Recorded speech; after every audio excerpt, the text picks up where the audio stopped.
Matthew Henry's Commentary on the Whole Bible. 1 Chronicles 7. In this chapter we have some account of the genealogies 1. Of Issachar, verse 1 to 5. 2.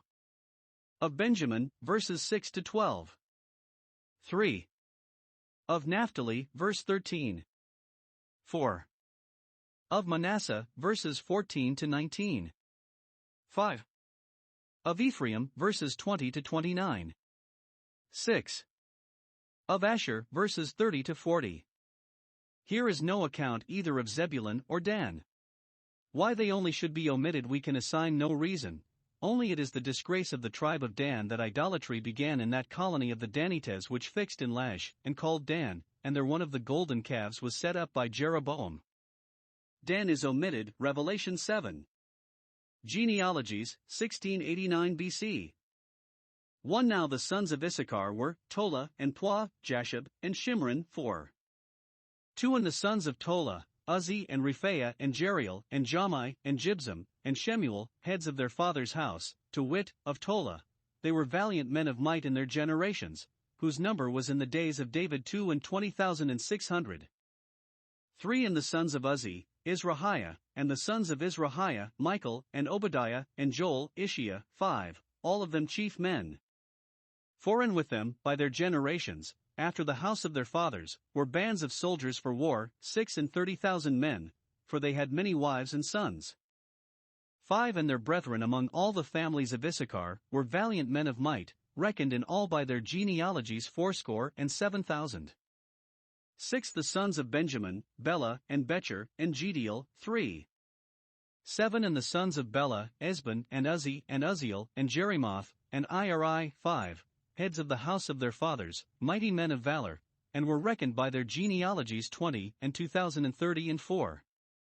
8. And the sons of Becher, Zemira, and Josh, and Eleazar, and Elioenai, and Omri, and Jerimoth, and Abiah, and Anathoth, and Alameth. All these are the sons of Becher. 9. And the number of them, after their genealogy by their generations, heads of the house of their fathers, mighty men of valor, was 20,200. 10. The sons also of Jediel, Bilhan, and the sons of Bilhan, Jush, and Benjamin, and Ehud, and Shenanah, and Zethan, and Tharshish, and Ahishahar.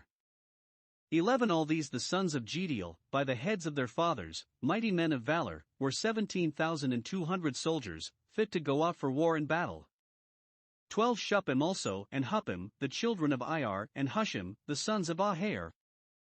13. The sons of Naphtali, Jaziel, and Guni, and Jezer, and Shalem, the sons of Bilhah. 14. The sons of Manasseh, Ashriel, whom she bare, but his concubine the Aramitess bare Machir the father of Gilead. 15. And Machir took to wife the sister of Huppim and Shuppim, whose sister's name was Macha Winkyface, and the name of the second was Zelophehad, and Zelophehad had daughters. 16. And Macha the wife of Machir bare a son, and she called his name Peresh, and the name of his brother was Sheresh, and his sons were Ulam and Racham. 17. And the sons of Ulam, Bedan. These were the sons of Gilead, the son of Machir, the son of Manasseh. 18. And his sister Hamilketh bare Ishad, and Abizer, and Mahalah. 19. And the sons of Shemida were, Ahian, and Shechem, and Lechi, and Aniam. We have here a short view given us. 1. Of the tribe of Issachar, whom Jacob had compared to a strong ass, couching between two burdens, Genesis 49 verse 14, an industrious tribe, that minded their country business very closely, and rejoiced in their tents, Deuteronomy 33:18. And here it appears, 1. That they were a numerous tribe, for they had many wives. So fruitful their country was that they saw no danger of overstocking the pasture, and so ingenious the people were that they could find work for all hands. Let no people complain of their numbers, provided they suffer none to be idle. 2. That they were a valiant tribe, men of might, verses 2 and 5, chief men, verse 3. Those that were inured to labor and business were of all men the fittest to serve their country when there was occasion. The number of the respective families, as taken in the days of David, is here set down, amounting in the whole to above 145,000 men fit for war. The account, some think, was taken when Joab numbered the people, 2 Samuel 24. but I rather think it refers to some other computation that was made, perhaps among themselves, because it is said, 1 Chronicles 27 verse 24, that account was not inserted in the Chronicles of King David, it having offended God. 2. Of the tribe of Benjamin. Some account is here given of this tribe, but much larger in the next chapter. The militia of this tribe scarcely reached to 60,000, but they are said to be mighty men of valor, verses 7, 9, and 11. Benjamin shall raven as a wolf, Genesis 49 verse 27. It was the honor of this tribe that it produced Saul the first king, and more its honor that it adhered to the rightful kings of the house of David when the other tribes revolted. Here is mention, verse 12, of Hushim the sons of Aher. The sons of Dan are said to be Hushim, Genesis 46 verse 23, and therefore some read Aher appellatively, Hushim the sons of another, that is, another of Jacob's sons, or the sons of a stranger, which Israelites should not be, but such the Danites were when they set up Micah's graven and molten image among them. 3. Of the tribe of Naphtali, verse 13. The first fathers only of that tribe are named, the very same that we shall find, Genesis 46 verse 24, only that Shilem there is Shalem here. None of their descendants are named, perhaps because their genealogies were lost. 4. Of the tribe of Manasseh, that part of it which was seated within Jordan, for of the other part we had some account before, chapter 5 verse 23, etc. Of this tribe observe, 1. That one of them married an Aramitess, that is, a Syrian, verse 14. This was during their bondage in Egypt, so early did they begin to mingle with the nations. 2.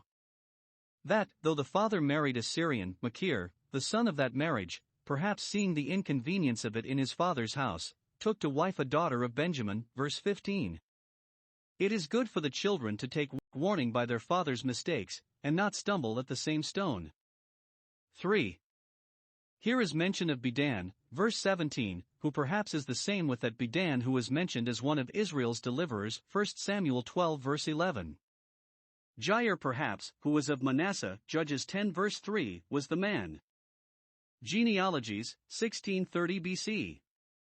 20. And the sons of Ephraim, Shuthalah, and Baird his son, and Tahath his son, and Eladah his son, and Tahath his son, 21. And Zabad his son, and Shuthalah his son, and Ezer, and Elid, whom the men of Gath that were born in that land slew, because they came down to take away their cattle.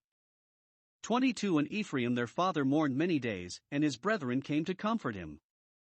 23. And when he went into his wife, she conceived, and bare a son, and he called his name Beriah, because it went evil with his house.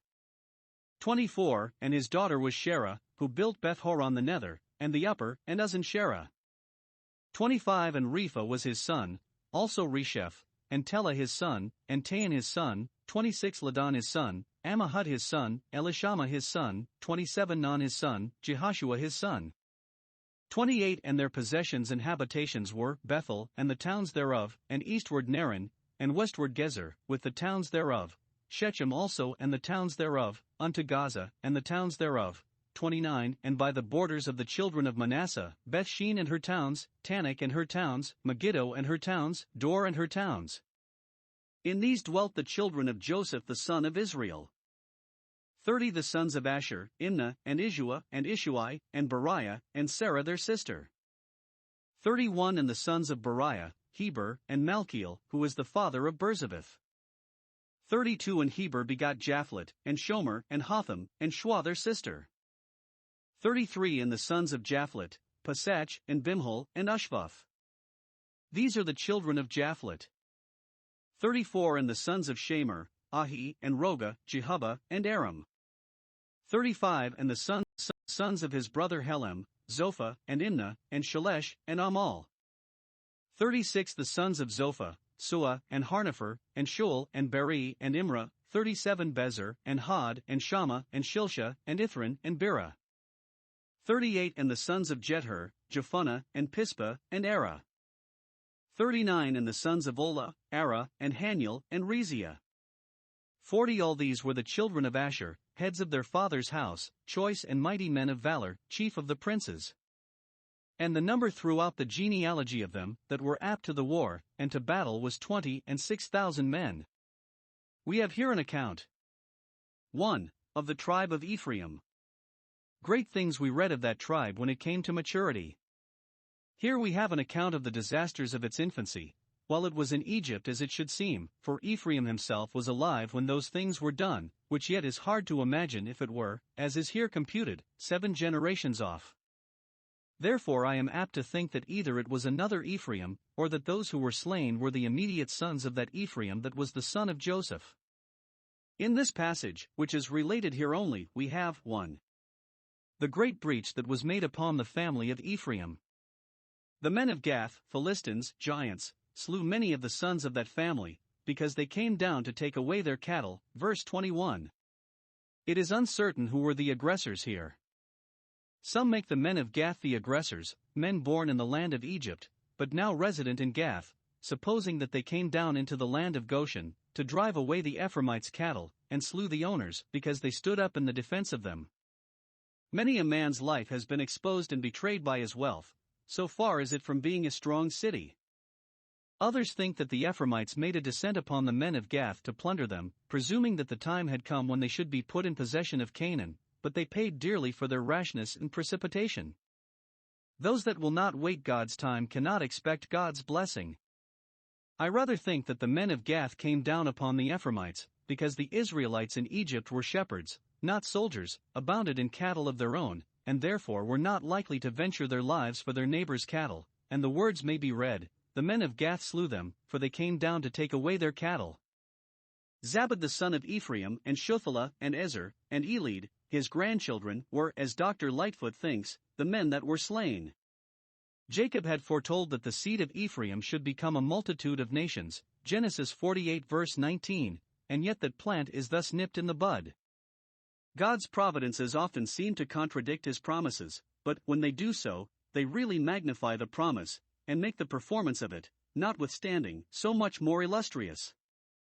The Ephraimites were the posterity of Joseph, and yet his power could not protect them, though some think he was yet living. The sword devours one as well as another. 2. The great grief which oppressed the father of the family hereupon, Ephraim mourned many days. Nothing brings the aged to the grave with more sorrow than their following the young that descend from them to the grave first, especially if in blood. It is often the burden of those that live to be old that they see those go before them of whom they said, these same shall comfort us. It was a brotherly friendly office which his brethren did, when they came to comfort him under this great affliction, to express their sympathy with him and concern for him, and to suggest that to him which would support and quiet him under this sad providence. Probably they reminded him of the promise of increase which Jacob had blessed him when he laid his right hand upon his head. Although his house was not so with God as he hoped, but a house of mourning, a shattered family, yet that promise was sure, 2 Samuel 23 verse 5. 3. The repair of this breach in some measure, by addition of another son to his family in his old age, verse 23, like Seth, another seed instead of that of Abel whom Cain slew, Genesis 4 verse 25.